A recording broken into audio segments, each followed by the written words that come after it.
In this video, we are going to go over how strong is composite Goku. Depending on how we go about this video, and if we go from Dragon Ball all the way up to Dragon Ball Super, I would have to genuinely say Goku is solar system level, or he's at least planetary, a small solar system at least. He could destroy a small solar system. So let's see what these feats are based off of. Shout out to Kazi. Shout out to my subscribers for suggesting this video, and let's get this started.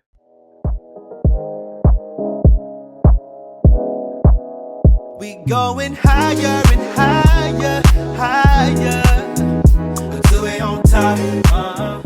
Of anime, Goku being the strongest is nothing new, with Son Goku's strength setting the bar for every other anime character that precedes him, with there being multiple variations with each one's strength surpassing the last. But what happens when you combine all of these iterations' strength together to present a single warrior? With Son Goku's strength setting the bar, this version is the bar itself. So the question is, with everything we have, with everything on the table, how strong is Comp Goku? Okay, first of all, I don't know what comp means. Is comp just meaning a composite of all the characters together, or of all the iterations of Goku together combined into one? Is that what he means by comp? Comp Goku? Starting out with my boy Kid Goku.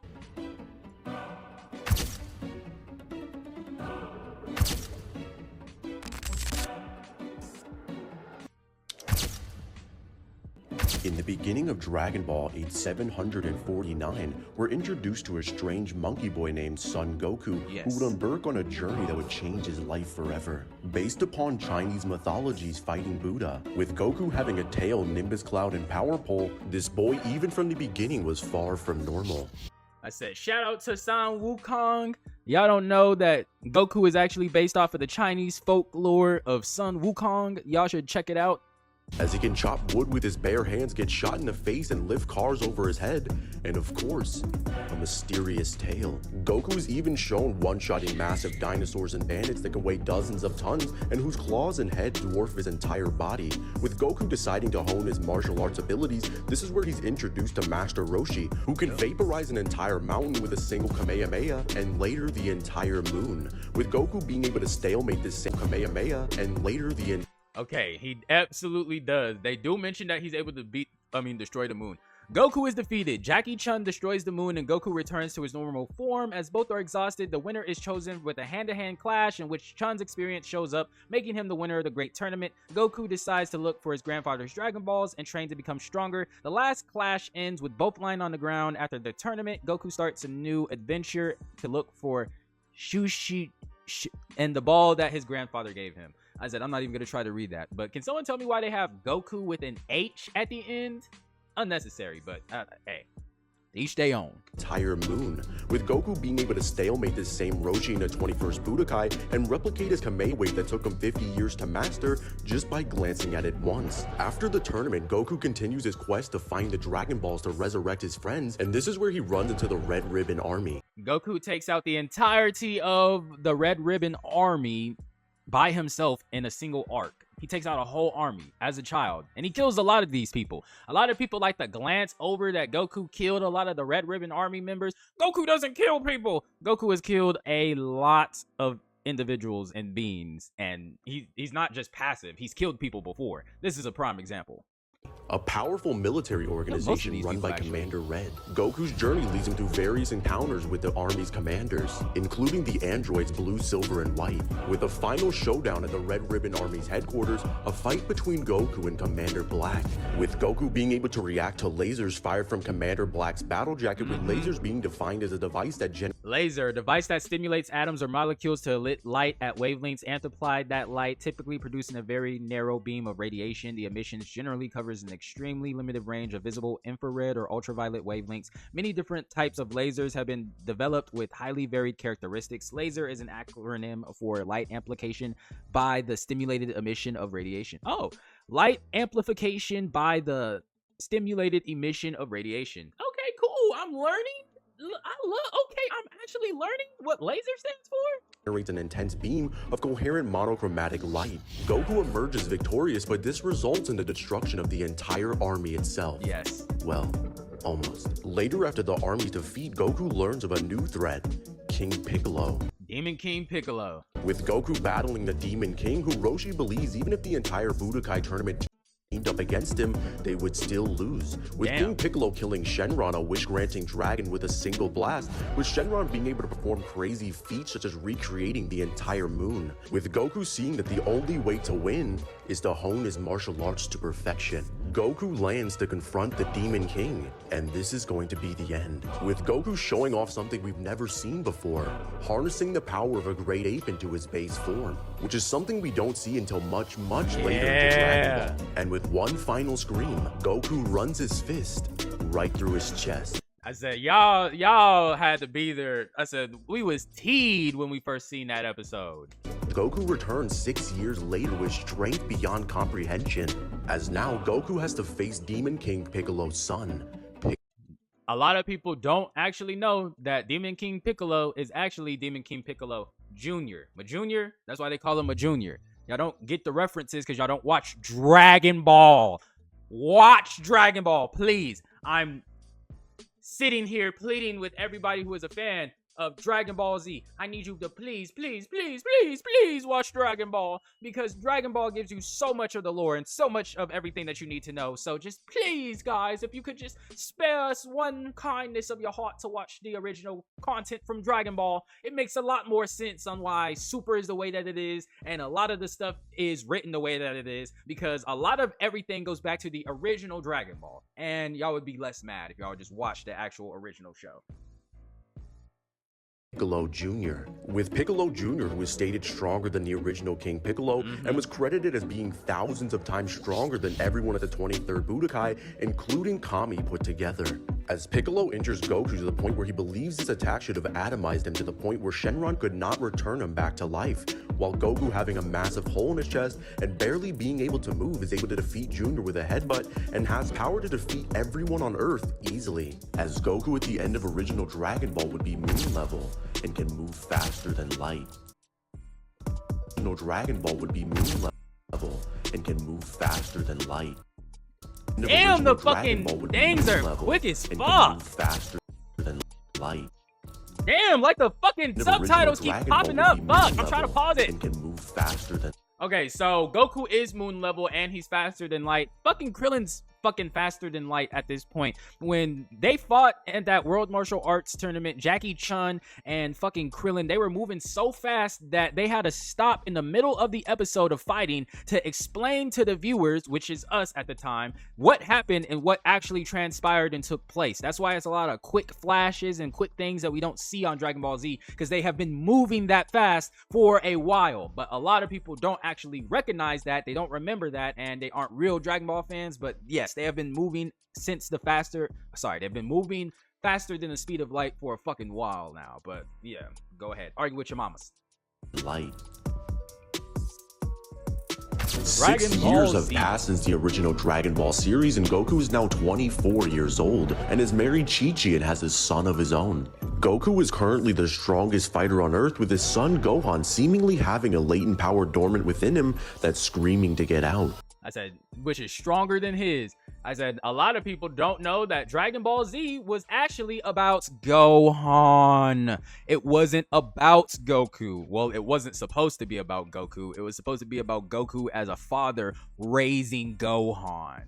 But a lot of y'all didn't like that. A lot of the people older than me wanted it to be about Goku again, which is why they brought him back in the Majin Buu saga. A lot of people thought that the Cell saga was going to be the end of Dragon Ball Z. But as usual, y'all bullied Toriyama to make him write more stuff. And he wrote more stuff for us, and I love him for it, because the Majin Buu saga is goated. A lot of people don't like the Majin Buu saga. I love the Majin Buu saga.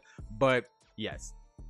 Crash landing on Earth is a brand new opponent who's looking for someone named Kakarot. After Piccolo runs into this strange opponent, unleashing a full power attack right to his face, with the same Piccolo later casually blowing up the moon, but it's seen as nothing, as it only scorches his leg hair. Landing on Kami House's beach, this mysterious fighter reveals. You mean to tell me that Raditz is more durable than the moon?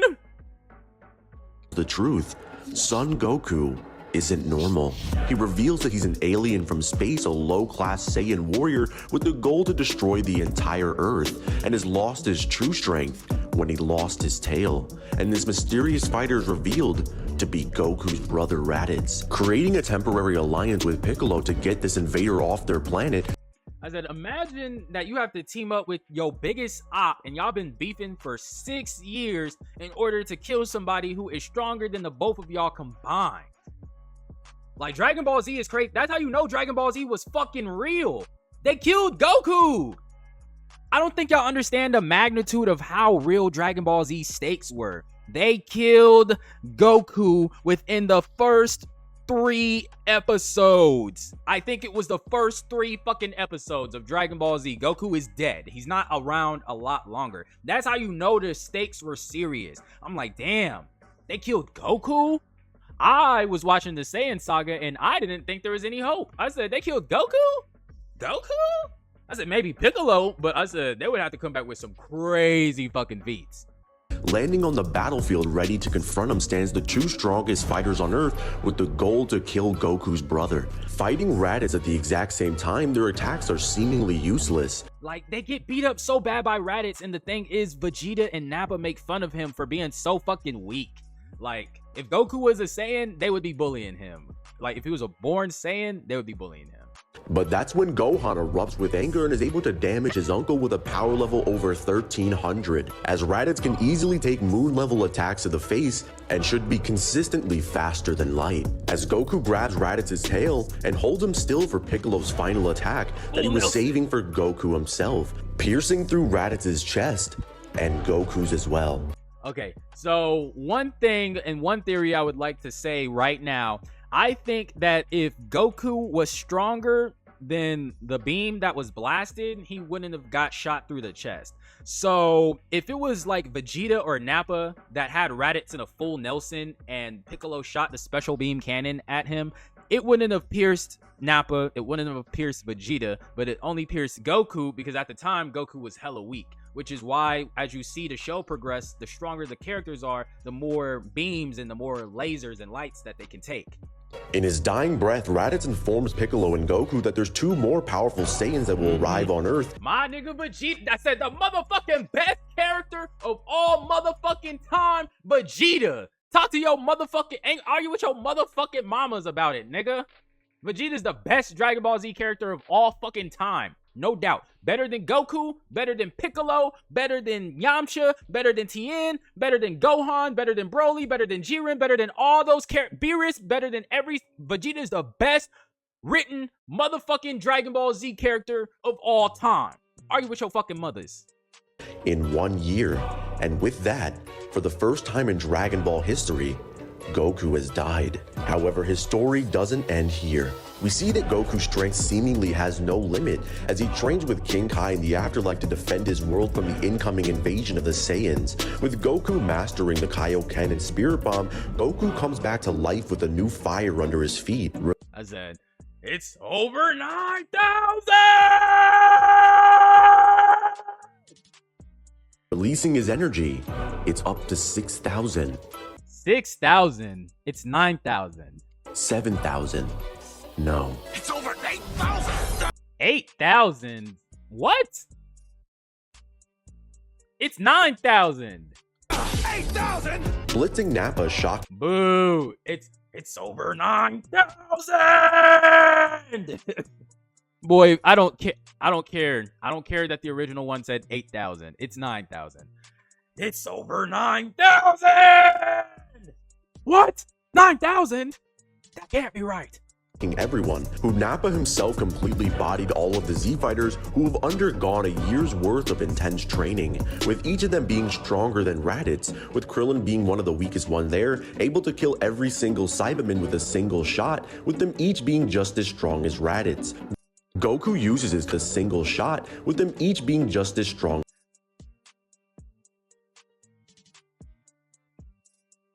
So the Cybermen were Raditz's strength. So Raditz has a power level of 12,000 or 1,200. Is Raditz. Goku uses his Kaioken technique to paralyze Nappa, as Goku now is face to face with the Prince of all Saiyans. The realest nigga on the show. I said if Vegeta had Kaioken, he'd beat the fuck out of Goku, no doubt. But they needed Goku to get that boost in order to beat this nigga. The battle begins and Goku begins to realize that his strength is on a completely different level. Even after amping his Kaioken up to a ×2 boost, with Kaioken boosting all It says Kaioken, World King Fist, or the Fist of the King of the Worlds. It multiplies the user's ki for a heartbeat and turns their aura crimson, amplifying their power and speed to overcome previously stronger foes at the cost of extreme bodily recoil. of Goku's stats, including his strength, speed, and perception, it's not enough. As Vegeta, even as a child, had power far above Raditz and his father, King Vegeta, before he can even understand the difference in their strength. With King because the nigga is the Prince of all Saiyans! Vegeta having a power level of 10,000, as he can obliterate 3 planets with the wave of his hand. As King Kai told Goku to never push his Kaioken past double, but to defeat the prince, he has to risk it. Kaioken ×3!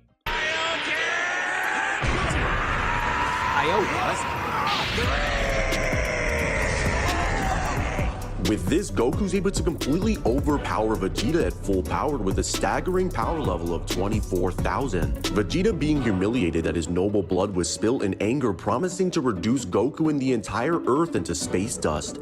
I said, the crazy thing is, Vegeta is the first person to want to blow the Earth up. Like, we give Vegeta a pass, but we get on Frieza's ass for blowing the planet up. But I mean, Vegeta was gonna do the same shit. Charging up his Gallic gun, Goku is out of options, but he's got one more move left to show.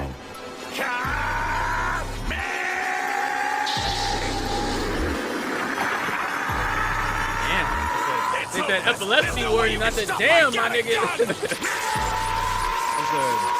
This shit about to get me epilepsy as fucking. This is as fucking flashy as this is. I said, holy fuck, bro. With Goku completely depleted of energy, Vegeta touches down with unwavering fury. Yeah, I said, because he got hit with that motherfucking Kamehameha that was stronger than him. Kaioken ×4! He used the Kaioken ×4 for that one. He didn't say that. Creating his own source of blood waves and an artificial moon, with Saiyans only needing 17 million Xenos to I need to read the manga. There's a lot of information in the manga that they don't like show you in the anime. Transform into the peak of their Saiyan race, becoming a great ape. With this, his power is amplified by 10, opening up to a power level of 180,000. This allows him to have enough strength to overwhelm Goku. However, with help from all of his friends and a final slash from Yajirobe, they're able to cut off Vegeta's tail, returning him back to normal. Okay, so do y'all hear that? Do y'all hear that? Goku lost to Vegeta.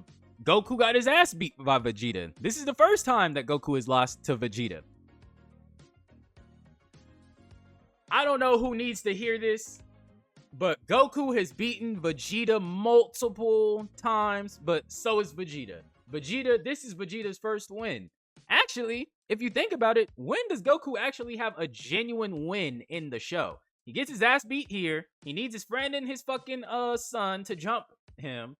Yeah, his friend and his son to jump Vegeta. And then, what the fuck? And then Yajirobe comes and cuts his tail off. I'd be pissed too. I said, nigga, I gotta fight 4 niggas and look out for 4 niggas. Which is why he learns how to sense energy right after this. Vegeta literally learns how to sense energy after he gets his tail cut off. Because he realizes it's a liability for him not to know that there are other motherfuckers around him. Now, did Vegeta learn how to sense energy from somebody?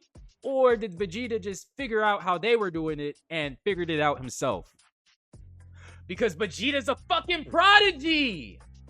He don't need no fucking, like, he can watch this shit and fucking figure it out himself. That's why he was able to get God without the fucking ritual. Because Vegeta is him. Vegeta's base power level, Vegeta's base stats. If they had a Vegeta movie and they showed how Vegeta became Super Saiyan God or Super Saiyan Blue, I would fuck with a Dragon Ball Z movie that was centered around Vegeta. I would watch it. It would probably be my favorite Dragon Ball Z movie of all time. If they did like a prequel of Vegeta or they did a Vegeta standalone movie, I would fuck with Vegeta in his own movie. I would go watch it. A lot of y'all Goku fanboys don't like Vegeta, but Vegeta's my G. I said, I'd watch a movie just purely about Vegeta. This means the only way to defeat Vegeta now is to use King Kai's trump card, collecting energy from all life on Earth, the trees, the grass, the animals, the people, My all ass. into one ball, giving all of this energy to Krillin. My ass. He throws it at Vegeta, as Gohan is able to reflect the attack because he's pure of heart. But Vegeta still lives. But after all of this fighting, he's too damaged to continue and decides to retreat. But just as he's about to leave, Krillin is holding a sword over his head, and before he can deal the final blow, Krillin, don't do it! Krillin, no, he don't do it. shows him Now, can we sit here and talk about, I literally have a video out, is Goku a good guy or is Goku actually a villain? This is exactly why I think that Goku is not a good person. He literally let Vegeta escape just so he can fight him again. Because he knew, he just wanted to fight him again. It would have been so much better for humanity. It would have been so much better for the universe if they would have killed Vegeta at the time. Because nobody knew he was going to turn into what he became. But it's very irresponsible that he just decided to let him stay alive. This is your hero, though. mercy, allowing Vegeta to leave because he wants to fight him again one day. You know what I'm saying? Like, that's fucking insane. But with knowledge of eternal Frieza! Lord Frieza! life now being casted throughout the universe, a new enemy has come to claim it. With Vegeta getting bodied by all of the Ginyu Force, with each of the members having a power level over 40,000 aside from Guldo, who can stop time. The legend of the Super Saiyan dates back thousands of years in Saiyan history, as it foretells the appearance of a mighty warrior with unrivaled strength awakened by fury. Thought of as only a myth, but Vegeta believes it's his destiny to achieve it. As Goku touches I said, Vegeta did hit a false Super Saiyan, though. Like, I don't know. Like, he was pump faking a lot of the times. So, Vegeta, he didn't have the fury and the rage yet. So, when he went false Super Saiyan, he had, like, the control and the composure, but he didn't have the piece to make him snap yet. Vegeta definitely could have went Super Saiyan on Namek. down on Namek with 5 days of non-stop training, his power skyrocketing after every near-death experience, being so strong that he can one-shot all of the Ginyu Force members and drive the captain to madness, releasing a power Vegeta believes to be legendary. As Vegeta, Krillin, and Gohan's power grows, they're finally face-to-face with the Emperor of the Universe, with Frieza in his first form having I actually think that is cool that he skipped all the events of the Namek saga because Goku doesn't come until the very end. So this is literally when Goku gets here. a power level of 530,000, far surpassing all previous adversaries. 530,000 in his first form, which he doesn't train for, mind you.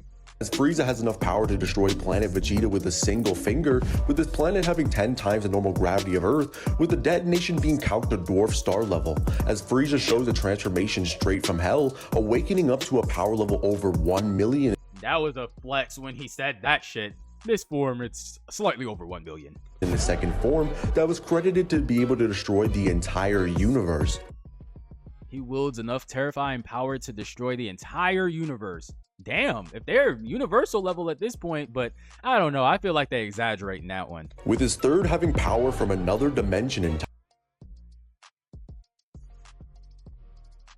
entirely. As Goku lands after recovering from his body swap with Ginyu, Vegeta is shot through the heart as he cries and puts all of his faith into the low-class warrior. This battle will decide it. Man, they did my nigga Vegeta dirty. One thing I can say I don't like what Toriyama did with the show. He did Vegeta dirty the whole time. But it's his least favorite character, so I don't blame him. Son Goku versus Frieza.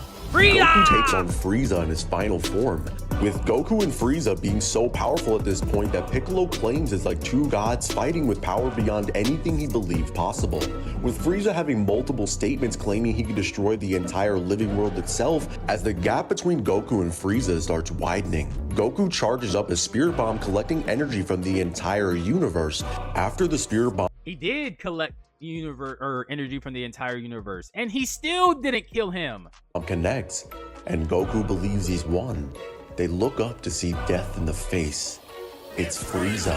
With the tyrant now picking off everyone one by one, Piccolo is shot down, and Krillin is lifted up.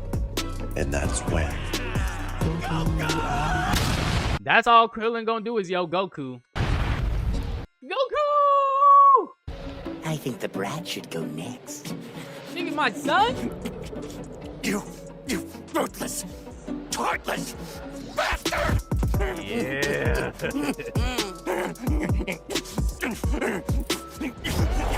I Tell me will this shit's not make hard. you suffer! Every time he turns Super Saiyan. This is the hardest fucking transformation of all time. Is Super Saiyan. No one can fucking tell me that this is not the greatest anime transformation of all fucking time. And just like that, the legend is born once again. What are you? You haven't figured it out yet. I'm busting it right here. Son Goku is a Super Saiyan. Goku, with his newfound power, is able to completely overpower Frieza and ultimately defeat him. If y'all can't tell, I fucking love Dragon Ball Z. With even the destruction of Namek being seen outside of the galaxy. And to make it worse, he was just a monkey, right? Frieza represents all white supremacists. Goku returns to Earth and is now confronted by a Okay, is it the Cell Saga or is it the android? Oh wait, Goku didn't fight the androids because Goku had a goddamn heart disease. strange young man from the future who's also become a Super Saiyan, as Goku's even stronger than he was before, as Trunks can casually kill Mecha Frieza and King Cold, with Frieza now having the power to obliterate planet Namek 10 times over, with Goku deflecting his attacks with a single finger that can turn them to cold cuts, training to fight the androids for 3 years, and after recovering from a heart virus, a newly assembled organism named Cell has emerged to lay waste to their time. I said, because the thing is, Goku was bedridden for most of the Cell Saga. However, hope still remains on the horizon. As Goku and Gohan emerge from intense training in the hyperbolic time chamber, their power levels reaching unimaginable heights. They stand ready to confront the embodiment of perfection, knowing that Cell's newfound abilities pose a threat not just to Earth, but the entire universe. I said, I feel like they've been dealing with universal threats for a while, but I felt like Frieza was just universal just due to the fact that he can just travel and his Frieza Force, the army, and take over all the planets. I didn't think he was actually a universal power level character. But yeah, fuck, this nigga Cell, like, I like Cell too. Cell's probably one of my favorite villains that never joined the Z Fighters because he's perfect. He's perfect. He said he has the DNA of Goku. He has the DNA of Vegeta. He has the DNA of Piccolo. He has the DNA of Frieza. And he has the DNA of fucking, and yeah, Goku, Vegeta, Piccolo, and Frieza. So he's perfect. Like, he went back to his perfect form after he blew the fuck up. And he didn't have Android 18. And he was even stronger because he absorbed some of the cells from Goku's power in the first place. So if they would have got Cell instead of Frieza for the tournament of power, Cell would have been way stronger than Frieza. That's just me, though. I think Cell could transform to Super Saiyan, Gold Frieza. He can have all those forms and combine it because he has all those abilities. Orange Namek or whatever. Like, Cell has a lot of shit that he can use, and they could have used with Cell, but they went with Frieza because Frieza's the GOAT. As Cell was stated to give way to an infinite and bottomless power that can be sensed by the Namekians who live across the universe. Goku, while unleashing only half of his power to Korn, is stated to be the strongest fighter on Earth by all of the Z Fighters, and later even Cell himself. As Goku and Cell begin to fight, just their casual strong attacks are a threat to the entire planet. Goku is able to obliterate half of Cell's entire body off with a single Kamehameha, but like Vegeta, Cell regenerates and starts widening the gap between him and Goku. Wait, he said like Vegeta? Vegeta can't regenerate. I don't know what he meant by that. As the hope of the universe puts all of his faith into his son to finish where he failed. As Goku believes that Gohan's strength is now far surpassed his own, with Gohan believing that Goku was actually holding back against Cell as he was comparing his own strength to his father's. I said he was. I said Goku technically wasn't holding back. He said y'all gotta be holding back, right? He's like, no, nigga, that nigga Gohan was like, the show's about Gohan. Come on, bro. I'm like, you see how strong Goku was at this time, and he had to send his son in? But Goku is going all out. Gohan tells Cell of his beastly power that awakens with his anger, as Gohan, even as a child, was able to defeat Garlic Jr., who can create hyperspaces in the dead zone, with hyperspaces being defined I skipped the filler. I'm not gonna lie to you. So this is completely new information to me. If it's not the original source content, I definitely skipped it. I skipped the whole Garlic Jr. arc. I don't know any of this, so you can't tell me shit about filler. I skipped all the fillers, so I didn't watch the Garlic Jr. saga. I skipped it. I have all box sets, all 9 seasons of Dragon Ball Z. I skip it every time. Skip all the filler. Surpassing the normal limitations of the natural universe, making it possibly 5th dimensional, as Gohan can fight the Emperor of the Universe at only 5 years old and shows greater potential to grow than any Saiyan in history. Sending Cell Juniors to attack his friends and family, Gohan is starting to lose control. I feel it slipping. I said that's not what did it. It was Android 16's roly-poly head getting stepped on. And now it's time to show Cell. And I won't watch this anymore. This was a pretty decent transformation. What perfection really looks like. It's unreal. Erupting with anger is the strongest fighter in the universe, Super Saiyan 2 Gohan. As Gohan completely bodies all of the Cell 2 Gohan is so iconic. Teen Gohan is the best iteration of Gohan there is. He's like 11 or 13 at this time. Coldest nigga there is. Juniors and even Cell himself. Look at how swole this nigga is. This nigga's in the fucking 8th grade. 6th to 8th grade. And he's swoller than I am. Forcing Cell to have to obliterate the entire Earth in retaliation. Goku saves his son. But again, Cell is able to regenerate and comes back even stronger than he was before. Charging up the Solar Kamehameha, this is Gohan's final stand. Shout out to Vegeta for the lob, because Vegeta was the only one who threw enough power at Cell to get him distracted and let Gohan overpower him. Y'all don't want to give Vegeta his flowers, but he's the only other Z fighter who had enough energy and strength to fucking distract Cell enough to give Gohan. Now's your time!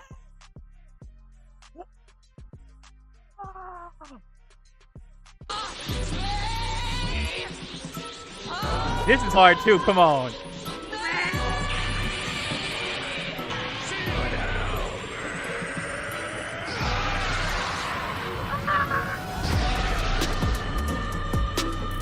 Come on. In every conceivable lore, Y'all can't tell me this shit's not hard. I don't give a fuck what any of y'all say. I fucking love Dragon Ball Z. for Super Perfect Cell and Super Saiyan 2 Gohan claim that they have the power to obliterate the solar system, with the energy required to do this with a unidirectional beam reaching galaxy levels of power, as with help from Goku and an opening from Vegeta. Now's your chance. Shout out to Vegeta.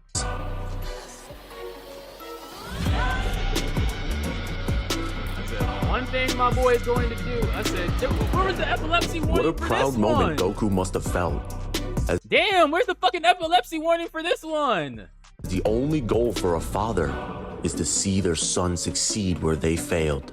Goku finds himself training in the afterlife against the strongest fighters who's ever lived, with warriors like Pikkon that with a single blow can defeat Super Perfect Cell, who was stated stronger than ever, as even Goku before the Buu Saga as only a Super Saiyan is now far above Cell. Okay, I remember watching this, but I'm pretty sure these are filler episodes too, because Gogeta's filler, because Pikkon is filler. So are the filler episodes canon to the movie universe of Dragon Ball Z, or? This is reinforced more heavily as Supreme Kai, who was credited as being equal to Super Saiyan Grade 4 Goku, believed they would have to team up to defeat Pui Pui, but Vegeta easily dismantles him in base. They would have to Supreme Kai, who was credited as being equal to Super Saiyan Grade.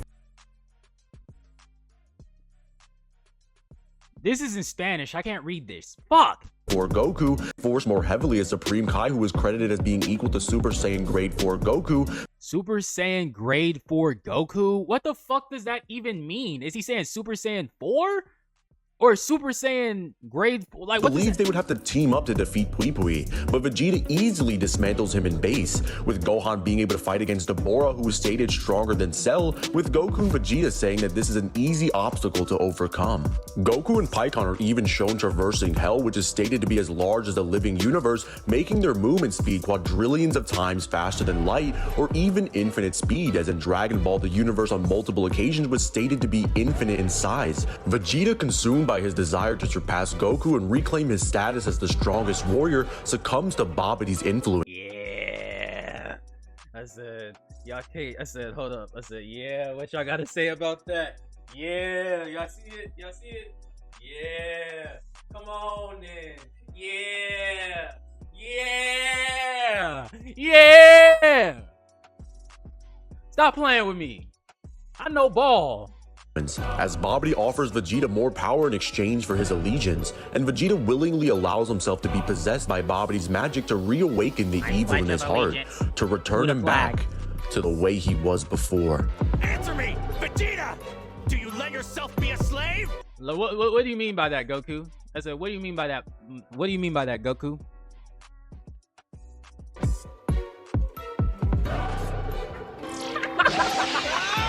Like, he said, boy, shut the fuck up.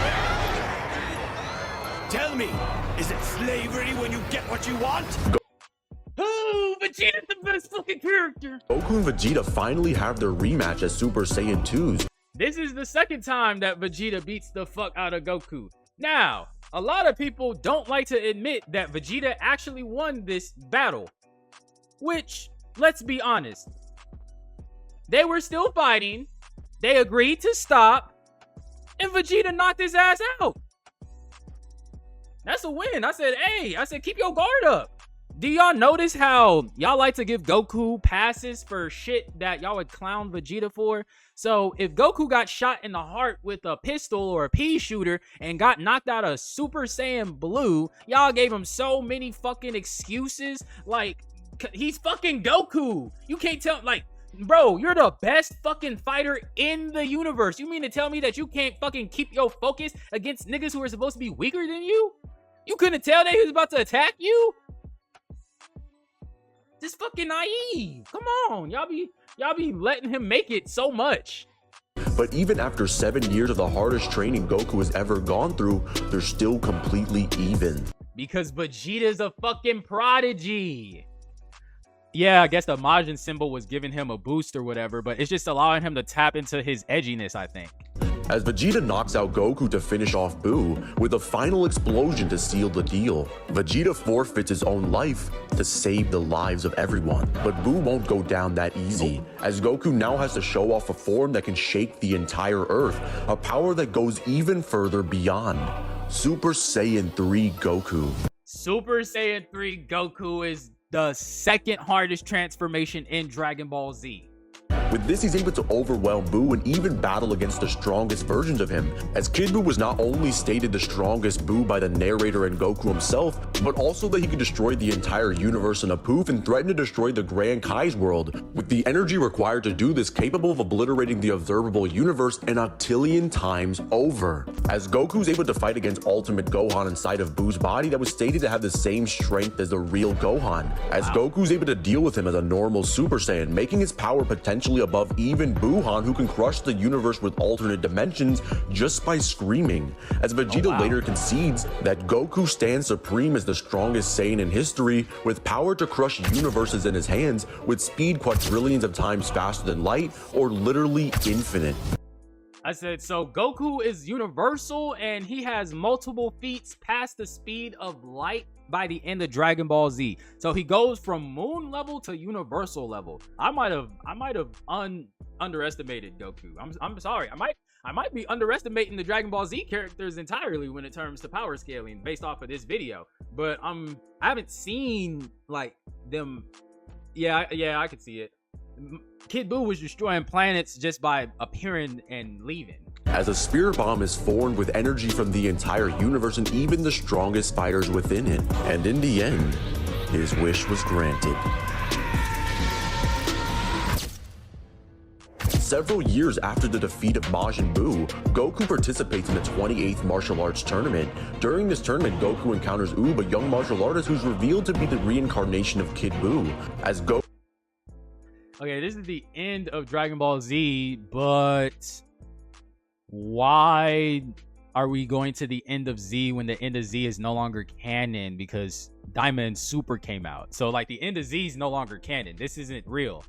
Goku is here to find a new rival to test his strength. Goku at this point has consistently stated the strongest fighter in the universe and that no one comes close to his level of strength. As Toriyama puts it himself, he can't imagine Goku getting any stronger or new opponents rising up to even give Goku a challenge. This would include his strength being above all previous adversaries, including Kid Buu and even characters like Arale, who exist and live within the Dragon Ball world, with Arale being a gag character that can break the laws of physics and even rewrite her own narrative, as she can exit her own stories and interact with Toriyama himself and even the editors. In one instance, she cuts herself out of her own manga panel to show her friend, and this manga panel is showing herself holding the page she just cut out, explaining what she just did, showing that she can transcend her own reality infinitely, as there's always another Arale cutting out the page and then holding it, with each one seeming like fiction to the last, potentially reaching hyperversal levels of strength and speed beyond time itself, as she's shown running so fast that she can travel through time. And this is the same Arale that End of Z Goku is objectively stronger than. Wait. Stop right there. Stop.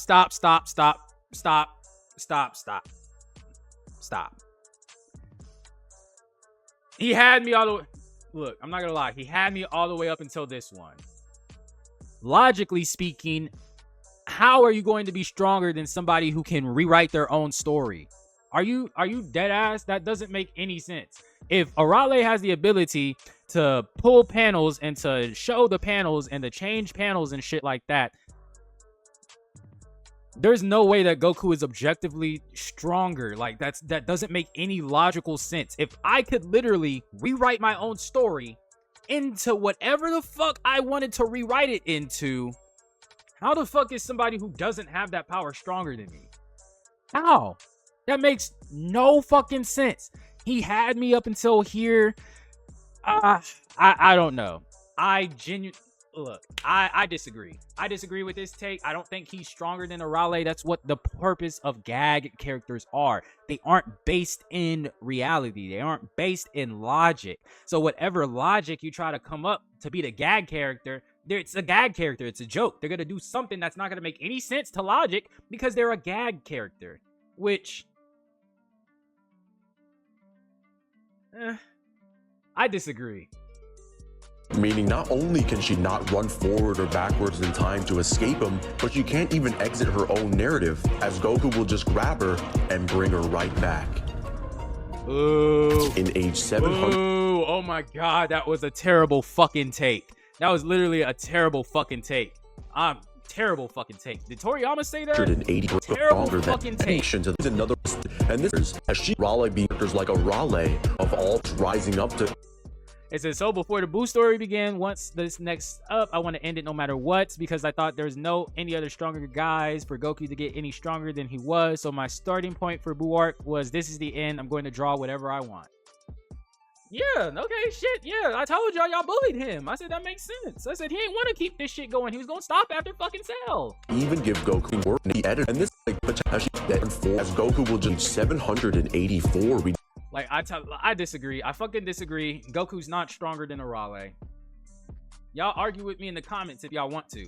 Jump to Dragon Ball GT, with GT Goku being the iteration of Goku a decade after the conclusion of Dragon Ball Z, as his wish to become the strongest fighter in the universe was granted, as his power eclipsed every single one of his previous opponents. Being connected to the Dragon Ball movies, he can take out the legendary Super Saiyan Broly, who could wipe out South Galaxy, which galaxies in Dragon Ball are stated to be galactic nebula with innumerable stars. Having access to new abilities like Resurrection and Kaioken times 100, this Goku's able to shake the entire afterlife just by transforming into Super Saiyan 3.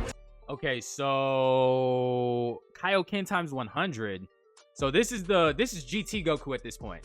As he later surpasses the angel born in hell, who was stated to give way to an infinite power that can be seen outside of the galaxy from Otherworld, and one-shot Janemba, who's capable of warping the laws of the afterlife and bridges the gap between life and death itself. With Goku being transformed back into a child, his power never diminished, as he's shown stronger than General Rildo in his base form, who was confirmed to be stronger than all of the Boos. However, a new opponent has risen to take revenge upon the Saiyans who took everything from him. I said, shout out to Baby. I said, yeah, what y'all know about Baby? Y'all didn't like GT. I liked GT. I don't like the plot of GT, but I like the concept of GT. Like the fucking the baby and the fucking whatever niggas are. I forgot what they were called, but then Super 17, the Shenrons from using the Dragon Balls too much. It's like, hey, y'all use the Dragon Balls too much. There's consequences of this shit. I fuck with it.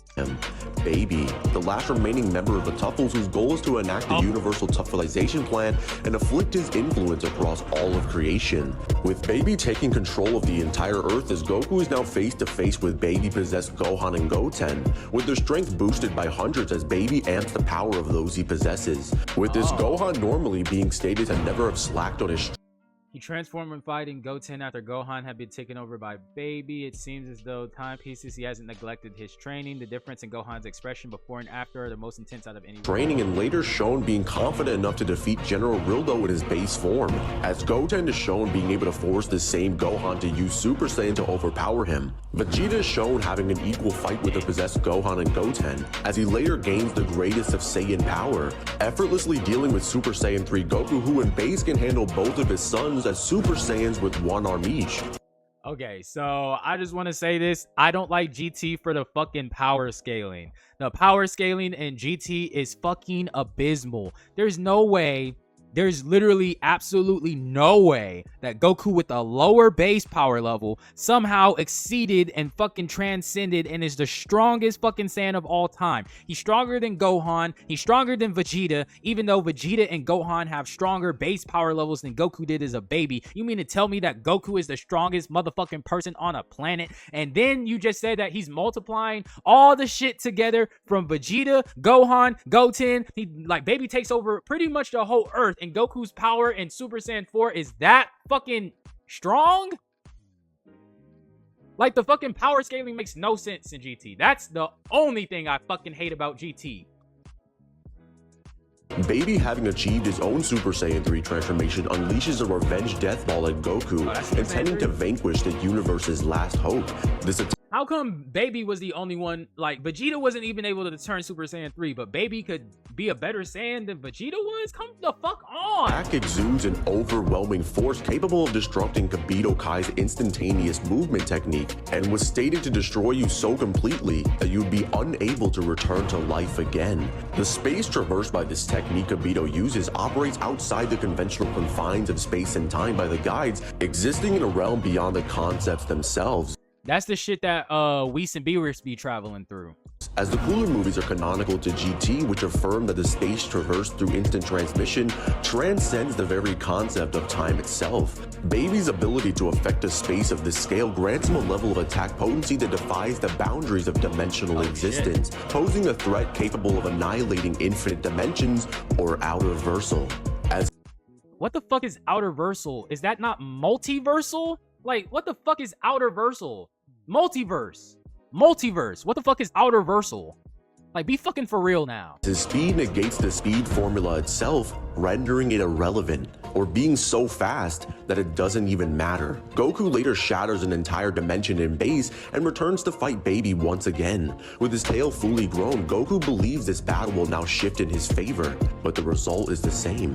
As Goku is thrashed around the planet, he looks up at Earth just one more time. This triggers something in Goku that hasn't been awoken since the beginning of Dragon Ball. So, because they're on the moon and he's looking at Earth, he's feeling the Flux waves. Bulma, the Flux waves! But this time, also, when the fuck has Vegeta ever needed Bulma's ass to fucking transform into a new form? Like, the whole fucking thing is stupid. I fucking hate this. Like, it's different. Mimicking the original Super Saiyan of legend, as Goku becomes a golden great ape. Goku in his mindlessness begins destroying the planet, as Pan decides to reason with him to bring him back to his senses, to remind him just who he is. The hope of the universe, the light in the darkness, the truth. Goku, please come back. As the mountain crumbles under his feet, we see a transformation unlike we've ever seen in Dragon Ball. The fighting Buddha is here. The Monkey King has returned. The real fight starts now. You can't tell me Super Saiyan 4 is not a clean ass fucking concept. Like, look at this. Unleashing the Monkey King has returned. Like, look The at real this. fight starts now. Bro, look at Goku's form. Super Saiyan form was probably one of the most thought out designs that I have ever seen. Just off the strength of Goku Super Saiyan 4 and Vegeta Super Saiyan 4 alone is what makes GT worth it. That is my biggest issue with Super. I love Super's story. I just hate the fucking character design. Because why the fuck is Dragon Ball Z reusing old forms? Why is Super Saiyan just Super Saiyan? Sorry, why is Super Saiyan Blue just Super Saiyan with blue hair? Why is Super Saiyan God look so much like Kaioken? Oh yeah, they slim down, they don't have as much mass, they don't need as much muscles. I said, yeah, they lose their muscle mass, for one, because what the fuck? And then for two, it's the same, like, it's the same fucking design. Look at this fucking chic design. The red fur all around, the fucking pecs and the abs being shown, the hair extended, the fucking red around the eyes. I said, it looks like a whole new form. This motherfucker right here, I would be afraid of. I'm not afraid of a nigga who just decided to dye his hair. That's what that's what Dragon Ball Super is. Dragon Ball Super is just the Saiyans decided to dye their hair a bunch of different colors. That's literally why I hate the Super transformation. And this is one of the hardest transformations of all time as well. Dragon Ball Z has some of the best transformations in anime. And y'all can argue with y'all's mamas.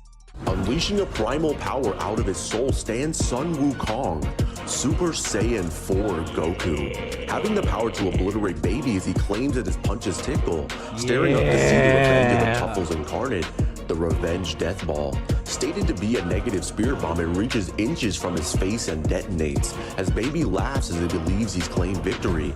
But Baby has gone too far. Now you've got to deal with me. Goku forces Baby to undergo his own evolution, becoming a great ape himself, with Baby being bathed in 1,000 times a normal blood wave's amount, making his strength 10,000 times greater than his Super Saiyan 3. Goku and Baby battle it out for the fate of the entire universe, as Goku regains his full power, being able to completely absorb the flaming Revenge Death Ball. I said, and this is why Dragon Ball GT doesn't make any sense, because the fucking studio wrote this. Like, how fucking strong is this dude? And fires a Kamehameha to end the Tuffle's reign. But this is when a hole opens up in the sky that connects the living world and the afterlife together. This hole was created by two Android 17s merging their power together, with all the power of hell being poured into one of them. Goku is trapped in hell with Cell and Frieza, who are stated stronger than until 7 living, and absorb the flaming Revenge Death Ball, and fires a Kamehameha to end the Tuffle's reign. I said, that was quick, but I didn't hear him say that. But this is when a hole opens up in the sky that connects the living world and the afterlife together. This hole was created by two Android 17s merging their power together, with all the power of hell being poured into one of them. Goku is trapped in hell with Cell and Frieza, who are stated stronger than they've ever been before, as Goku easily defeats them in base, as just releasing his energy was going to obliterate the afterlife. The two 17s merge together, becoming Super 17, as their power eclipses even Baby, as all of the Z Fighter's strongest attacks are not even felt by the android. Like, do you see what I'm saying? I'm like, I fucking hate when Dragon Ball Z got like this. Like, GT, I fucking hate GT for this. Goku returns and punches the android across the planet as only a Super Saiyan, as Goku defeats Super 17 with a Dragon Fist in base. But as they wish upon the Dragon Balls once more, Shenron does come forth. But something is seriously wrong. 7 evil dragons fly out across the entire Earth with insurmountable evil energy.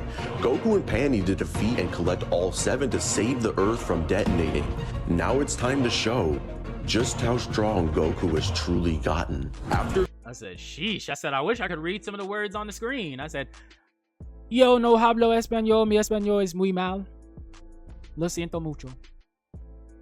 Collecting 5 of the 7 Dragon Balls, Goku fights his most prized possession, the 4-star ball, Nova Shenron. With Nova Shenron being on a different level than anyone they've faced until now, Goku as a Super Saiyan 4 believes he can take on Nova and his brother Ice at the exact same time. And he doesn't. He gets his ass beat. I'm pretty sure this is when the Blux waves, Bulma. With Ice being even stronger than Nova, with this claim actually coming to fruition, as Ice gets a hole punch right through his chest by Goku, whose power was cut in half and is blinded, as Goku is now face to face with the strongest shadow dragon in history, as Shenron can easily— I said Omega Shenron is the strongest being of all time at this time in the universe. Defeat Super Saiyan 4 Goku and tank a ×10 Kamehameha right to the face. Goku collects energy from his entire family and ascends to a brand new power, Ultra Full Power Super Saiyan 4. What the fuck is Ultra Full Power Super Saiyan 4? Like, I feel like we just make shit up. Holy Ultra Super Power Super Saiyan 4? I didn't even know that was another form. What the fuck? I have GT on box sets. And I watched all of that because it's all filler. GT's like a fucking filler episode. So I've watched all of GT. What the fuck name did he just give this? Go a brand new power, Ultra Full Power Super Saiyan 4. Ultra Full Power Super Saiyan 4. You might as well call it Ultra Full Power Omnipotent AI. Like, come on. Like, I see why niggas are making fun of that shit. Goku can now fight Sin Shenron while blinded as his body feels every single one of his attacks coming before he even makes them, meaning he has his own version of Ultra Instinct. Boo! That is not Ultra Instinct. He's just... Boo! Okay, these takes are starting to piss me off. He was good the first 20 minutes until he got to that Arale bullshit. Sin absorbs the 6 remaining Dragon Balls into his body and becomes Omega Shenron, with Goku being able to do nothing against this dragon. However, Goku with a Dragon Fist is able to obliterate Omega's body into thousands of pieces, and his body can tank attacks after being hit, even if you're 10 times stronger than him. As he states, his body remembers all attacks and techniques, so after landing them once, they will never work again. As he shows this ability against multiple other dragons, Vegeta arrived achieving his own Super Saiyan 4 with them attacking together. They still can't damage this dragon. I said, why do they always, like, they hold Vegeta every time? He should have been able to achieve that shit himself, which is why I love Super. Super does Vegeta justice. As Vegeta suggests the return of the angel born in hell, fusing into one of the strongest warriors in Dragon Ball history, Super Saiyan 4 Gogeta. Okay, so Dragon Ball GT is based off of all the movie canons, which makes sense. Who was stated to literally have the power to defeat Omega Shenron with one finger, with Gogeta kicking the negative karma ball into space that was stated to be the combination of all the negative energy in human history. As Super Saiyan 4 grants the user a multiplier of 1.6 billion on top of their base form. What? 1.6 billion? What kind of fucking numbers are these? Like, this shit doesn't even make any sense. 1.6 billion multiplier, and then you multiply the base fucking power levels of Goku and Vegeta in Super Saiyan 4 that's already multiplied their 6 by 1.6 billion. It's unfucking fathomable. Like, the fucking number at this point is so fucking ridiculous. If you take a look, I said, if base Vegeta and base Goku, and you're getting multipliers on top of their base fucking form number, and then you fuse because you're supposed to multiply whatever fucking number that is together. You don't add it together. A lot of people don't realize this, but when you fuse, you multiply the two numbers together, which is why they were trying to have Goten and Trunks be in Super Saiyan when they fused. That way they could actually be stronger. Like, you're stronger when you fuse together depending on how strong your base is. They didn't know you can transform in that form, which is why they were trying to do it while they were Super Saiyan until they learned. These fucking numbers are ridiculous to even fucking fathom at this point. As Goku previously as a Super Saiyan 3 was relative to base baby Vegeta, as his punches were eaten by Super Saiyan Baby. Baby unlocking his own Super Saiyan 3 would grant him a 400 times boost, meaning from base Goku to Super Saiyan 3 Baby, Goku would need to get 160,000 times stronger. Baby, after reaching his golden grade 8 form, unlocks a power 10,000 times greater than his Super Saiyan 3, making Baby 1.6 billion times stronger than base Goku. With Goku, after unlocking Super Saiyan 4, can make this same Baby look absolutely ridiculous. As Gogeta being a combination of two Super Saiyan 4s would make him 4 octillion times stronger than base Goku. What the fuck is even an octillion? Like, I've never even heard that type of fucking number before. Like, the concept of $1 million, $1 billion, and $1 trillion is fucking insane. Like, what the fuck is octillion? As the fusion multiplier takes the separate parts of their strongest forms and multiplies it by 100, making the power for base. What? Multiply it by 100? The fucking fusion takes it? What? Strongest forms, Base Goku, as the fusion multiplier takes the separate parts of their strongest forms and multiplies it by 100, making the power for Base Gogeta. Gogeta stacking the 1.6 billion multiplier for Super Saiyan 4 would make him one of the strongest characters in Dragon Ball history. Who y'all got in a fight? Y'all got Gogeta Super Saiyan 4, y'all got Beerus. Ooh, that's a good one. I said, if y'all are still here watching this video, y'all comment below who y'all would think would win in a battle between Beerus and Super Saiyan 4 Gogeta. I said, that's an interesting concept. I said, sheesh. But just when the fight is over, Big Bang the unthinkable happens. The time is up. Becoming two separate beings once again, as the fusion cannot even hold the amount of power that Gogeta possesses. As the Saiyans, because I said the fusion is supposed to expire after 30 minutes. They only had 5 minutes in that form. And due to Goku's joking around nature, they bullshitted. And that's one thing I realized. Every time that Gogeta or Vegito are about to win against a non-movie villain, they definitely unfuse. are shown once again getting thrashed around by the Shadow Dragon. Goku and Vegeta are completely exhausted of energy, unable to return back to Super Saiyan 4 again. Goku and Vegeta are finished. This is when they look up to see the negative karma ball once again, but this time, there's no Gogeta to kick it away. Goku pushes Vegeta out of the way and decides to try and stop this attack, all on his own. Goku fights back and pushes with everything he has, but the energy eventually overwhelms him, as the negative karma ball detonates right in his face. This is when we believe all hope is lost. All of the Saiyans are being beaten. Vegeta is being tortured. The Earth is being overwhelmed by negative energy, and the universe is about to blow. With Goku dead, who can save us now?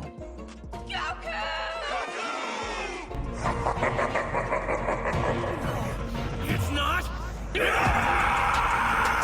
Rising from the dead is the hope of the universe just one last time, taking 2 negative karma balls right to the chest, as this is it. The Universe 7 Spirit Bomb is complete. With I said, he did this already. He did this against fucking Majin Buu. I mean, Kid Buu. Like, you see how lazy the fucking writing was? They just took the fucking end of Dragon Ball Z and they copied and pasted it into GT. The shit was fucking lazy. the combination of quadrillions of energy, the hope of the universe, He did this is going already. to save it just one last time. This is He it. did this. Goku has won. With the Dragon Balls returning back to normal, Goku says goodbye to all of his friends and family, as Goku now has become one with the 7 Dragon Balls and flies off with Shenron to a place unknown, as his final wish was granted, to become the bar for all others to reach and untouchable by anyone. As GT Goku has the power to grant wishes, travel through dimensions as he pleases, and can defeat gag characters with hyperversal levels of strength. I said, when did they say, when have we ever seen him defeat Arale before? In base, he has the strength now to crush outer-versal realms with his hands and can move faster than the concept of time. It says irrelevant speed. Okay, what the? Okay, I have to look it up right now, because what the fuck is outer-versal? That's really about to piss me off. Outer-versal meaning. It says refers to entities or structures that exist completely outside or transcend the concept of space-time and dimensionality.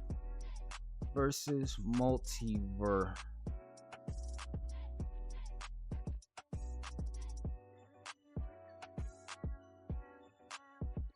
Okay, so it says multiversal characters possess the power to affect multiple space-time continuums, universes. In contrast, outerversal entities exist beyond, transcends, or are not bound by the concept of space-time or dimensions entirely. While multiversal characters operate within a high-dimension structure, outerversal beings are outside of it.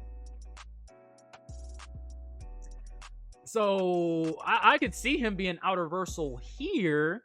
Okay, based off, okay, I was wrong. I apologize. Outerversal, I'll take it. But I can see him being outerversal here. Why at the end of Z was he considered outerversal? He's still, I understand. I watched the video. I'm watching the same video that you are. I just don't agree with the definition of what outerversal is based off of the facts and everything that he's presented to me so far. itself. So if you begin to laugh because you believe you're face to face with a child, just remember, Your punches tickle. 5 years have passed since defeating the personification of evil, Majin Buu. And after 18 years of Dragon Ball silence, what better way to reintroduce the power of Goku than to make him a god? Goku is currently the strongest fighter in the universe, but unbeknown to him, an even greater power has awoken after 39 years. Okay, so y'all peep how we went. You peep how we went to GT Goku, and now we're going to Super Goku. Why did we go to GT Goku? Because I know GT came out before Super. That makes sense. But canonically, GT and the End of Z is no longer canon. Everything that happens between the End of Z and GT never even occurred, because the end of the Majin Buu saga between the Universal Tournament or the tournament or whatever at the End of Z is where Super occurs. Beerus, the god of destruction, is traveling throughout the universe, destroying everything in sight. But then he remembers. 39 years ago, Beerus was told by the Oracle Fish that a being will arise that will rival his strength, a Saiyan enveloped in divine energy.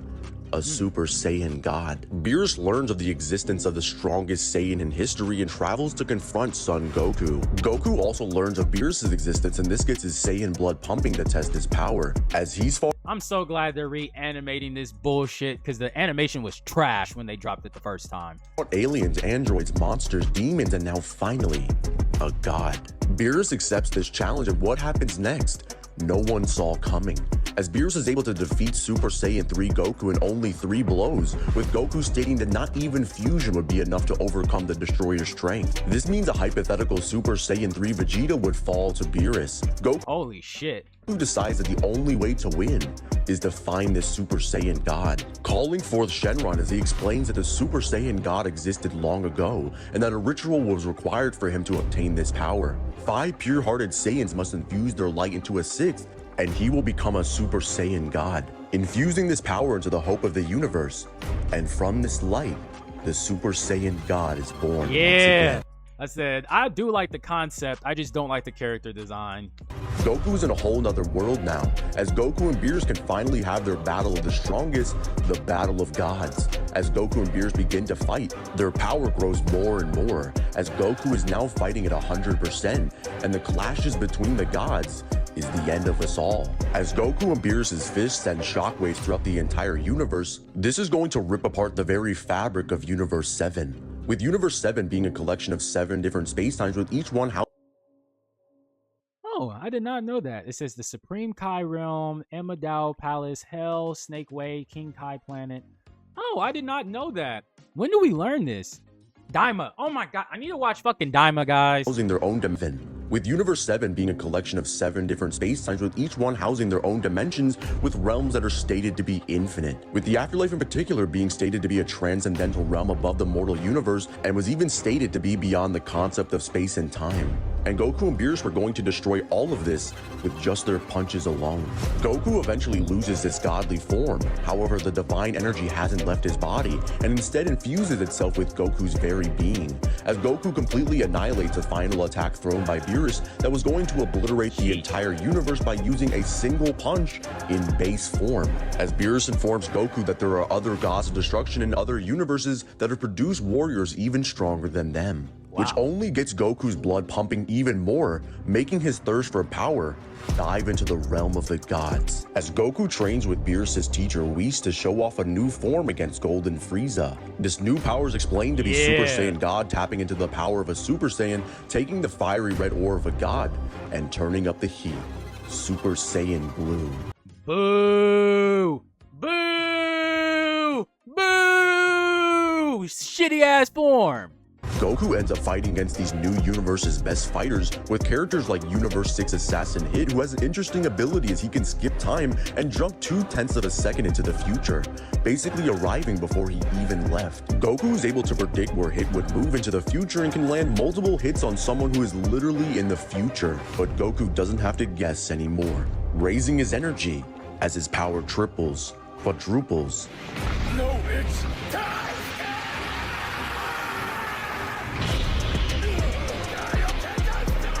Goku uses Kaioken times 10, a technique that amplifies all of Goku's stats tenfold, as it's so powerful as it can snatch characters moving into the future and bring them back to the present. Goku eventually ends up fighting the corrupted version of himself, Goku Black. With Black having an interesting ability as he gets exponentially stronger by fighting strong opponents, eventually fusing with the Zamasu from the future timeline, becoming merged Zamasu. With his power being a threat to every alternate timeline in history, as Goku is able to match him with a power level only Vegito could match. Goku's strength attracts the attention of the most powerful beings in the entire multiverse, the Omni Kings, who have the ability to wipe away any universe they want just by closing their hand.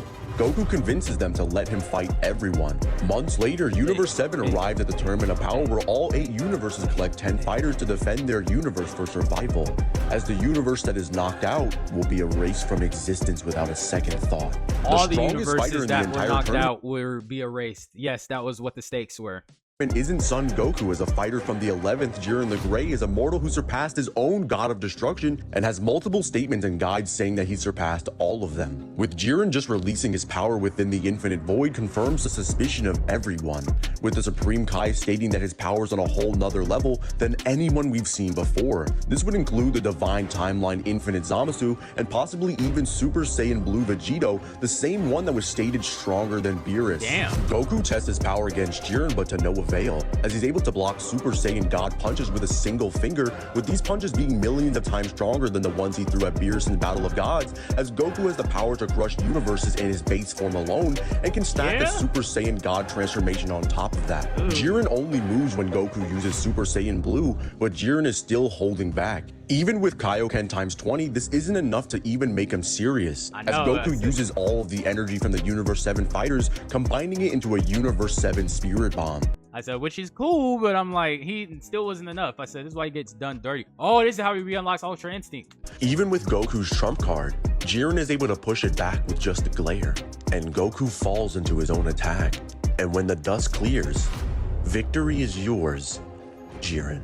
And just when we needed him the most, Goku has died. Goku's death shocked everyone. He didn't die. He didn't fucking die. As Universe 7 is in shambles, with their strongest fighter dead, Universe 7 he didn't die. Has no chance and will be erased from existence. What? Arising from the ashes and standing above the gods is a fighter who is not fit. He didn't die though. He was still alive. Finished yet. Migatsu no Gokui. Autonomous Ultra Instinct. Yeah. Goku with his newly found Omen can shake the entire infinite world of void just by existing, with the void being described as a massive infinite void of nothingness, devoid of the very concepts of space and time. The shaking of the void can be argued as Goku's energy seemingly shaking or vibrating, as it stretches beyond an infinite range, or that the very structure or fabric of the infinite world of void itself is being shaken. This infinitely powered Omen swats away people like Dispo and Topo, who can give characters like Super Saiyan Blue Vegeta and the Universe 6 Assassin Hit a hard time, with Jiren being one himself who was stated to surpass time itself and can easily outmaneuver Hit, who can literally jump into the future and escape into pocket dimensions, with Jiren even overpowering Hit's time cage that can ensnare movement, keeping him suspended in time. However, he can just move anyways, with Goku unlocking Ultra Instinct 2 more times, the first time defeating the fused warrior Kefla, who with their power was compared to the Universe 7 Spirit Bomb, with her claiming that she could destroy an entire universe in a single shot with power that seems to be endless. Goku goes on to fight Jiren once again. They said this shit teed, bro, but he getting better and better. And his instinct evolves even further. But when that silver glow leaves his eyes, the strongest in the multiverse will be decided. Goku seemingly creates an entire galaxy under his feet as he disintegrates Jiren's strongest attack with the flick of his wrist, turning himself into an angel. This mortal really is something else. What? What?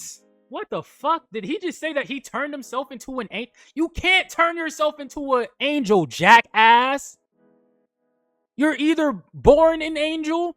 It's not like something you can ascend to as an angel. They're all fucking Grand Priest children. He might have angel aura, which is what Ultra Instinct is. He's not a fucking angel. Words matter. He's not a fucking angel. What, like, come on, we're boosting this nigga. We're boosting the fuck out of this nigga. Cause that would mean that that Vegeta's a god of destruction when he goes to Ultra Ego. Like, come on, you can't, like, you can ascend to be a god as they explain in Daima, which I haven't seen yet, but you can't fucking just become an angel. You're just, that's a race. You're born an angel. You're either Grand Priest child or you're not. Like, the fuck are people, like, come on, bro. Like, it's a good video, but like little shit like that be. Goku with Master Ultra Instinct is so strong that he completely bodies the Bride of Universe 11, Yes. and in the end, Universe 7 wins the Tournament of Power. Time passes and Goku fights against the legendary Super Saiyan Broly, who can go from base Vegeta all the way up to Gogeta in a matter of hours, with Broly and Gogeta's fight being stated to be super dimensional, as they literally shatter reality. And yet, after all of these events, Whis tells Goku that there's no one else in the universe that's stronger than him, with Goku now being so unimaginably.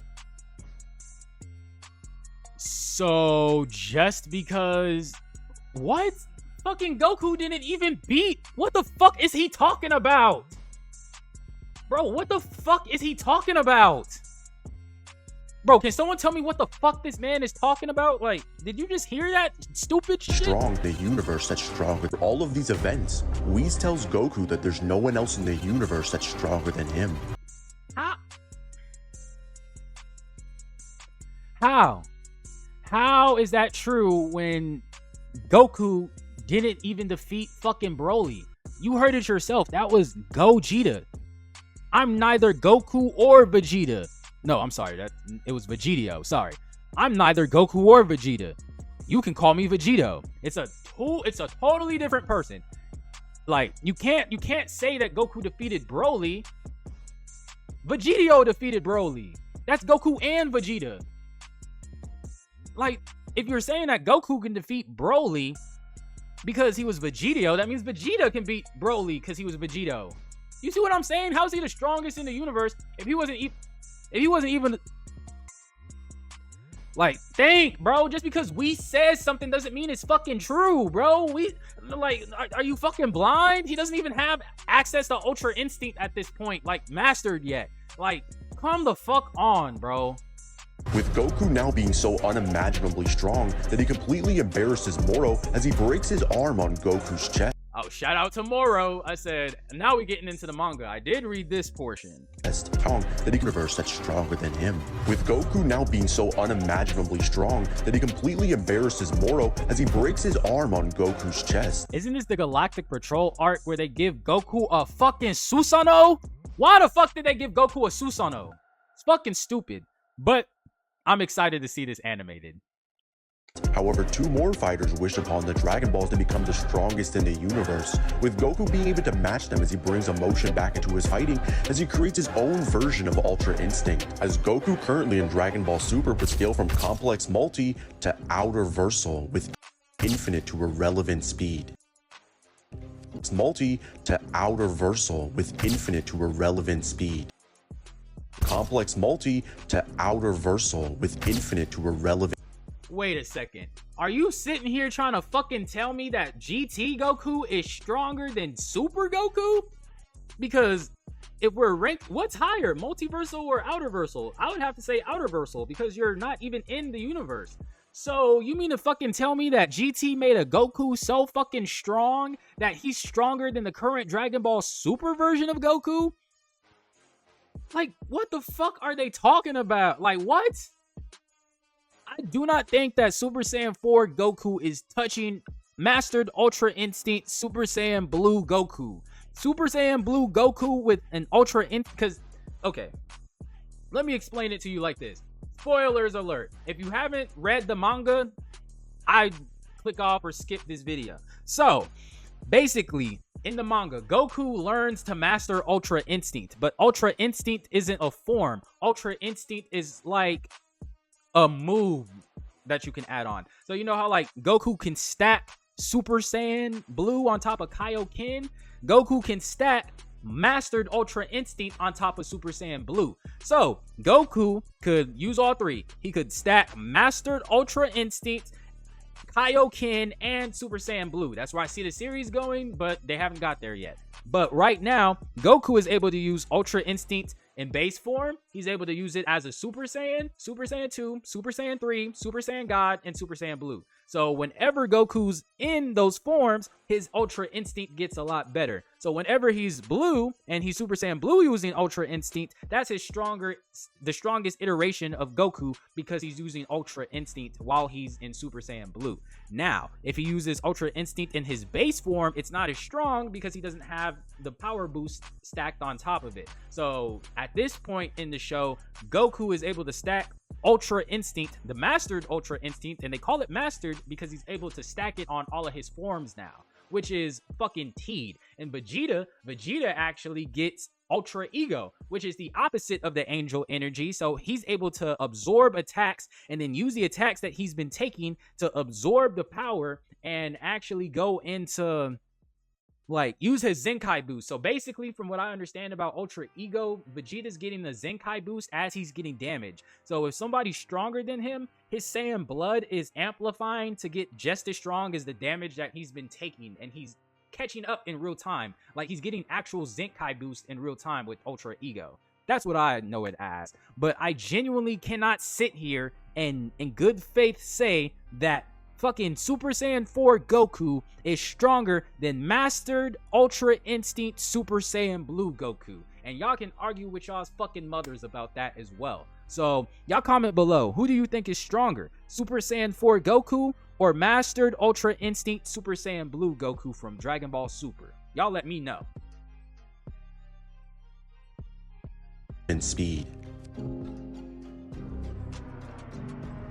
What else? Now we're going to look at a Goku that makes all others look like nothing. Because if you thought this is how strong he could get, I am not finished yet! Capsule Corp Goku, an alternate version of Goku from Dragon Ball Heroes who Oh my, Dragon Ball fucking Heroes.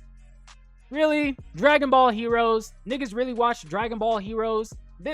Like, y'all, I told y'all, I do not watch filler. I'm especially not watching no fucking fan-made shit. What the fuck is Dragon Ball Heroes? Is that what Xenoverse is based off of? Dragon Ball Xenoverse? What the fuck is... Come on, bro. Like, y'all watching, like, Super Saiyan 3, like, Super Saiyan 3 Vegito and fucking all the concepts and shit and, like, the Time Patrol or whatever. I'm like, it's cool as a video game. I don't... Whatever, I'll let y'all have it. We'll keep watching it. strength is absolutely ridiculous, as he surpasses every character in Dragon Ball history in base. As even some of the weakest characters in Dragon Ball Heroes, like the God of Time Chronoa, are still able to hold up the entire multiverse with their pure strength alone, and can create and merge timelines together like nothing, which is stronger than anything even canon Zeno has done. As Like, do you see what I'm saying? The shit makes no fucking sense. Who cares about how strong Goku is in Dragon Ball Heroes? It's not real. I can make some... It's fan-made. I can make a fucking feat for Goku like this. Demigra, a demon who was stuck in the crack of time, is now free, and whose goal is to destroy all of Dragon Ball's history, with there being confirmed to be an infinite amount of them with endless possibilities. With each of these timelines... So, Dragon Ball Z What If. This is what this is.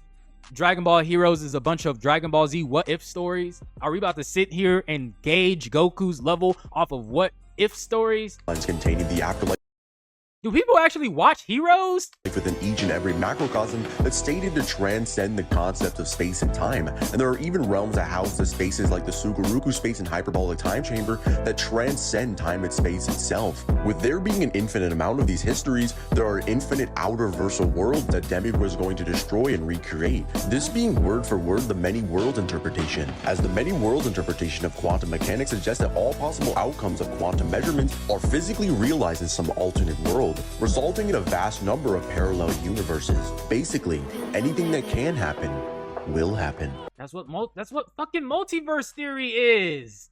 That's what the fuck a multiverse is. With there being endless possibilities, there's a possibility of there being higher dimensional beings or worlds that can exist within the time nest, essentially making the time nest itself a high outer-versal realm, which is insane considering characters as weak as Evil and Frieza, Cell, and Kid Buu can destroy entire time crystals that represent timelines themselves. As Demigra absorbs Toki Toki, a divine bird essential for the existence of all infinite timelines and dimensions, as he aims to destroy all of history, including the parallel quests that represent their own infinite history. As Demigra now wields a power beyond human comprehension,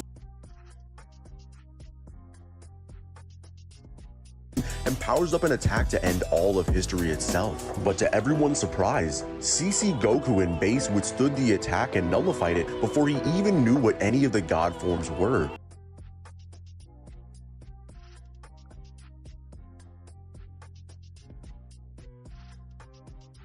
This means that the Dragon Ball Z CC Goku can catch an attack capable of obliterating infinite outer-versal worlds in base. CC Goku ends up being stronger than Mira, who is stated to transcend time itself as a Bro, why are we listening to video like Xenoverse and Xenoverse 2? That's what this is, bro. What the fuck? self-destruction was so devastating that it was going to obliterate all of existence. With even beings like Toa who can move freely in and out of time cannot escape it. With Demigod returning once more with even more terrifying power, as he's now gained a third form that was going to destroy the real world. With Beats World existing conceptually higher than Dragon Ball Heroes itself, as it views the entire game as fiction.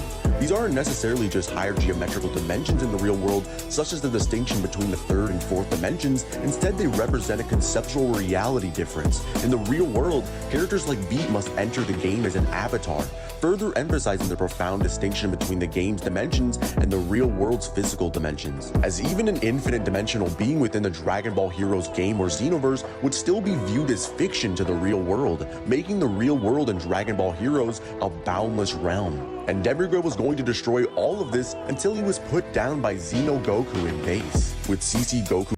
Oh, is this real? Like, is this real content? Like, this looks professional. Like, being stronger than Celius, who can reset all of Beats' world, and even Meki Kabuto, who can swallow all of the infinite timelines as he's able to regenerate endlessly. As CC Goku later battles an even stronger Xeno Goku as a Super Saiyan Blue, with Xeno Goku himself being so powerful that just by transforming into Super Saiyan 4, his power will be a threat to all of time. As he promises the Supreme Kai of Time that he would never use it, but he needs it to fend off CC Goku.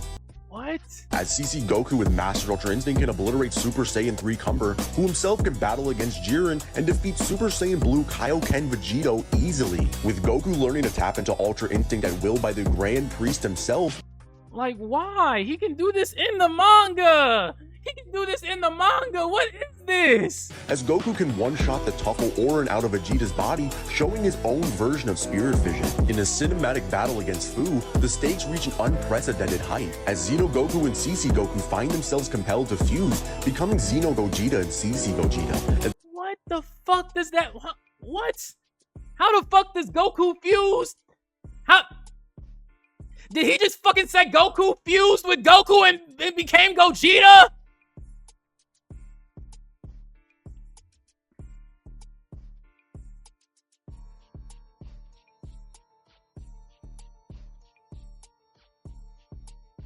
What the fuck? Are you fucking serious?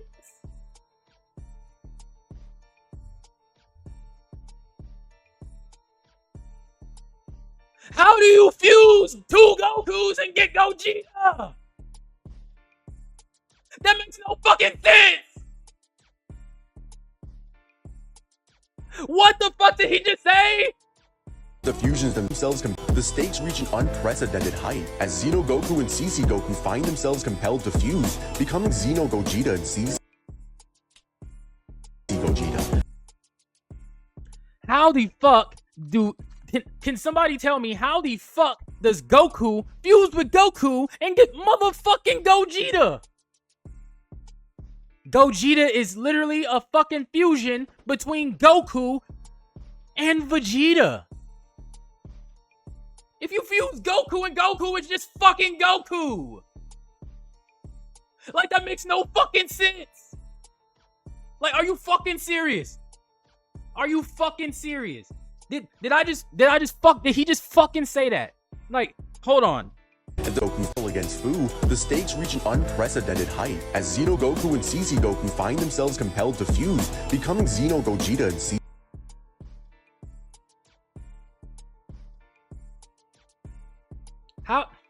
How the fuck? This is gonna be my last video.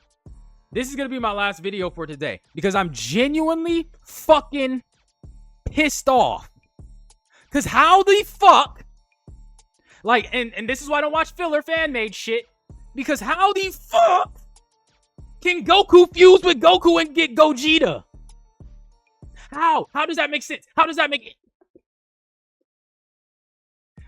any fucking sense? Someone please in the comments tell me how Dragon Ball Heroes makes any fucking sense that you can fuse fucking two versions of Goku together to get Gogeta or Vegetio, and there's no...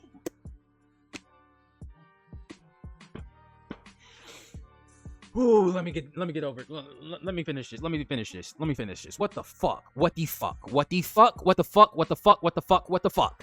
What the fuck? What the fuck? What the fuck? Gogeta, as the fusions themselves are stated to have power that transcend the very fabric of dimensions themselves. Fusions themselves with the body showing his own version of spirit vision. In a cinematic battle against Fu, the stakes reach an unprecedented height, as Xeno Goku and CC Goku find themselves compelled to fuse, becoming Xeno Gogeta and CC Gogeta. As the fusions themselves are stated to have power that transcend the very fabric of dimensions themselves, despite their astonishing power, Fu is still able to one-shot them, reverting them back to their separate parts. The situation takes a turn as the Supreme Kai of Time proposes an idea to produce a fusion between Xeno Goku and CC Goku into a single entity. With this fusion achieved, Xeno Goku and CC Goku unleash an onslaught of power that breaks through Fu's barrier, forcing him to block it himself, with the sheer intensity of their attack having the potential to one-shot Fu. As their newfound power transcends Blue Gogeta, who is believed to possess the capability to confront the Omni King himself, a being who supersedes every god of destruction, capable of wielding a destructive might to annihilate every timeline in existence and reduce Beat's world into nothing. As Super Saiyan 4 Gogeta can defeat Dark Omega Shenron with a single finger, with the same Omega having the power to obliterate reality at a whim. With what even is this? Like, this is like Dragon Ball Heroes is a bunch of fucking fan garbage. Like, this whole fucking synopsis just sounds like a bunch of fucking fan garbage. CC Goku combining his power with the universe tree as CC Goku transforms into his most powerful state yet, a transformation that can make all of creation tremble. Universal Blue Goku. With this, he's able to overwhelm Fu and ultimately defeat him, as in the end, CC Goku and Xeno Goku finally have their all-out fight that they've been wanting since the beginning, as Xeno Goku powers up into Limit Breaker 4 that was previously able to defeat Black Janemba, who was stated to be the literal embodiment of the concept of evil and a necessary existence for the entire multiverse. With CC Goku being connected to the Dragon Ball Xenoverse games, this gives him a plethora of hacks such as boundary manipulation, meaning there's nothing he cannot achieve, and can make the impossible possible, as even Demigra had the ability to change fate and probability itself, and shout out to Xenoverse 1.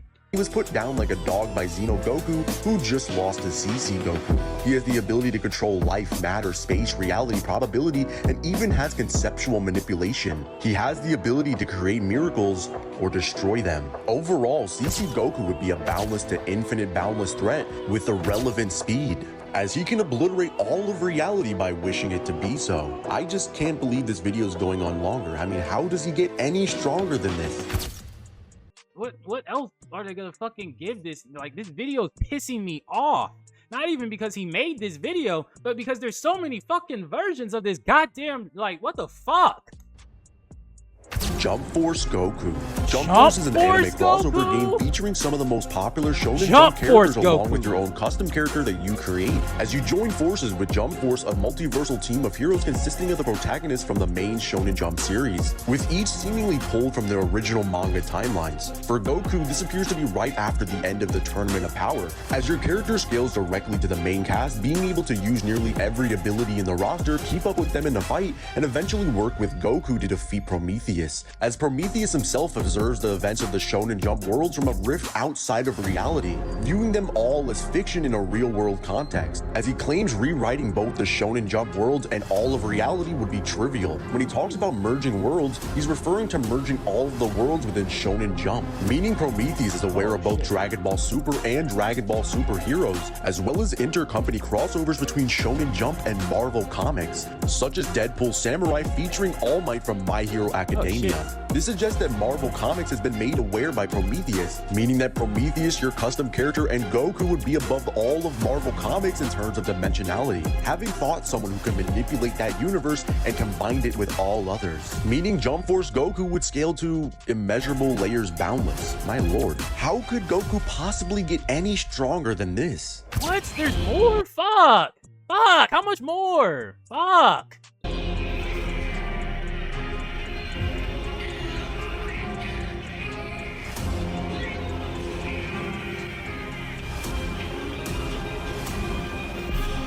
God No fucking way. They have a Dragon Ball Z game or like a interaction thing like that at Universal Studios?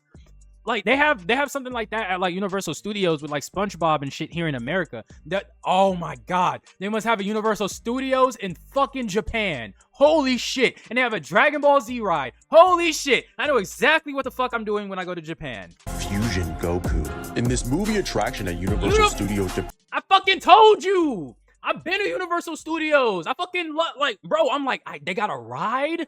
What the fuck? God Fusion Goku. In this movie attraction at Universal Studios Japan features God Fusion Goku fighting against God Broly, as the fans have named this Goku Yuku because he literally fuses with you.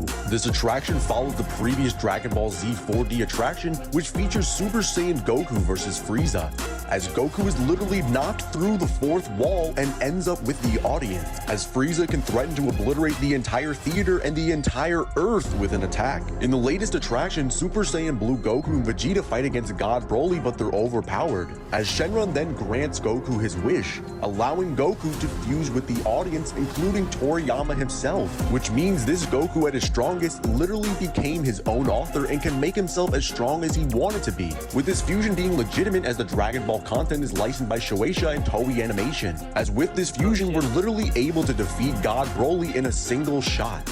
Oh my god. Did y'all just hear that? Did y'all just hear that? This version of Goku is a fucking gag character. God Fusion Goku or Yuku? He's us.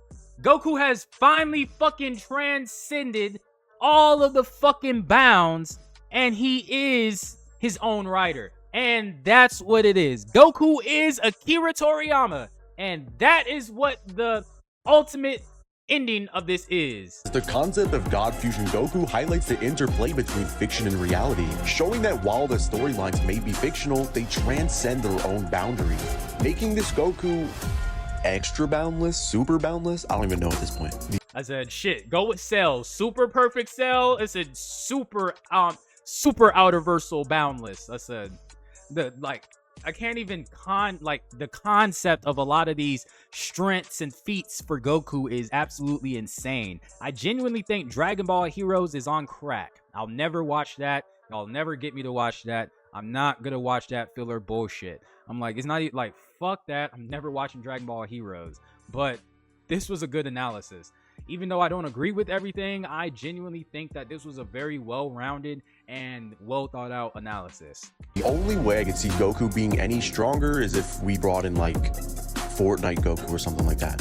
But the scariest thing in that game is Galactus, because he can destroy the entire universe. Like, there's nothing that Goku can do in the game that would make me scared. What the hell? Why is my screen blue? Yo, hell no, get me out of here, get me out. Hey, what's going on, guys? It's Kazi. If you guys did enjoy this video, make sure I said, shout out to Kazi for the interpretation. I will say that Goku is a very strong character. I might be a hater, but I can objectively recognize the GOAT, recognize real. He's definitely from my favorite anime of all time. Vegeta is still a better character, and if Goku didn't have plot armor the way that he had, the show would be better about Vegeta, but I still fuck with Goku. I said, he's up there, top 3 characters in Dragon Ball Z of all time for me, top favorite. Yeah, so we are going to wrap it up for today. So thank y'all all for coming out. Thank y'all for taking a look at me and seeing me and stuff. I'm about to just switch over to the very end of this so I can just get my photos for you guys. So I said I'm about to edit these, upload these. I know a few of my subscribers been wanting me to react to this video, at least the Goku one. So I'm excited for this, and we will go from there. So appreciate y'all. Y'all be sure to like, comment, subscribe, follow, whatever the thing is. I'm on YouTube, Twitch, TikTok, Instagram. Y'all be sure to rock with me. More content coming soon. I'm gonna do a giveaway at 1,000. So once I have 1,000 subscribers and the 4,000 watch hours and I get monetized, I'll do some type of giveaway for all the people on YouTube who are following me there. So y'all want to check out my YouTube, make sure y'all are subscribed and be on the lookout for that. But as usual, thank you guys. I enjoyed watching the videos with y'all, and let's go ahead and call it a night. Bye. Shame me. Y'all niggas can't shame me. Y'all don't know I don't give a fuck already. Y'all can't shame a nigga. Y'all got me fucked up. What's your name?